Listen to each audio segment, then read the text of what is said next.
6-cı pasiya Redline Onyx. Full pasiyası dostlar maşinimiz. 2024. Polni hemen orotları kılıngan. Alıp minişə təyyar. Ümməm rasot yox. Kraskaları 100% sazda. Pakalina propan gazları ba. 13.000 kilometr gəli maşinimiz dostlar. Əllərə abisovkalar üzərgən. 50 laboylarla sonsuz açta plyonka. Krugoy tonirovkalar. 4 tane taza yumuşak boş balon. 5 küçük dostlar ba. Eşiklərində laminasiya işləri kılıngan. Polikləri döşəlgən işlərinə. Mali barla ustanovka kılıngan. Rullarında cruise control, multimedya, lük, ham versası bak. Kojunlu salon. Burası təyyar maşin. Ümməm rassotu yox. Salonlar ham tozalılıbdır. 2024 yıl. Redline variantı dostlar.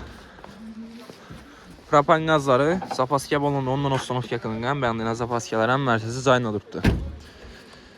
Baxası 190 milyon so'm. 38 milyon bin avtokritesi karp paramız maşinimizde. Pilos'un tarifskay klasla 4 milyon 800 bin so'mdan 5 yıla aylık tolo.